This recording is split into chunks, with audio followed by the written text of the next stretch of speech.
जरांगेंना रोखण्यासाठी मराठ्यांच्या रस्त्यावर ठिय्या करण्यात आला। जालन्याच्या भांबेरी गावामध्ये महिलांनी जरांगेंना अडवलं। याचाच आढावा घेतलाय आमचे प्रतिनिधी विजय चिडे यांनी। पाहूयात। मनोज जरांगे पाटील यांच्या उपोषणाचा आजचा 16वा दिवस होता आणि मनोज जरांगे पाटील यांनी आज आंतरवाली या सराटी या ठिकाणी महत्त्वाची बैठक बोलवली होती। दुपारी ही बैठक झाली आणि या बैठकीमध्ये मनोज जरांगे पाटील हे चांगलेच आक्रमक झाल्याचे आपल्याला पाहायला मिळाले आहे। थेट त्यांनी देवेंद्र फडणवीसवरती आरोप केलेले आहे। देवेंद्र फडणवीसना मला माझं एन्काउंटर करायचं होतं असं देखील त्यांनी म्हटलेलं आहे।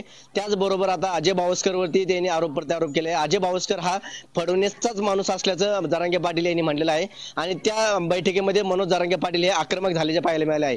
त्या लाईव्ह बैठकीमधून मनोज जरांगे पाटील यांनी आता थेट सराटी अंतरवाली येऊन आता मुंबईकडे कूच केलेली आहे आणि देवेंद्र फडणवीस यांच्या मुख्यालयाकडे ते आता निघालेले आहे आणि थेट मुंबईला जाऊन देवेंद्र फडणवीस यांच्या घरासमोर ते उपोषण करणार असल्याचं त्यांनी स्पष्ट केलेलं आहे। आणि जर बघितलं दुपारपासून मनोज जरांगे पाटील हे आता मुंबईच्या दिशेने कूच केलेले आहे। मात्र आता थोड्या गावाच्या थोड्या बाहेर जातात आता मनोज जरांगे पाटील यांचा रस्ता रोको जो आहे तो आता गावकऱ्यांनी केलेला आहे, समस्त मराठा बांधवांनी केलेला आहे। मनोज जरांगे पाटील यांना उपचार घेण्याची विनंती जी आहे ती आता मराठा समाजाच्या वतीने करण्यात आहे। मागील तब्बल 16 दिवसापासून मनोज जरांगे पाटील यांची तब्येत जी आहे ती खालवली आहे। त्यांच्यावरती अन्न पाणी न घेतल्यामुळे त्यांची तब्येत ही जी आहे ती खालवली होती। मात्र आज त्यांनी मुंबईच्या दिशेने कूच केली असल्याने आता मराठा समाज जो आहे तो आता भावनिक झालेला आहे आणि मराठा समाजाच्या वतीने आज मनोज जरांगे पाटील यांना आता विनंती करण्यात येत आहे। त्याचबरोबर मनोज जरांगे पाटील यांना जाण्यासाठी चक्क रस्ता देखील आडवा करण्यात आलेला आहे। मुंबईला केव्हा पोहोचणार याकडे सर्वांचं लक्ष लागून आहे।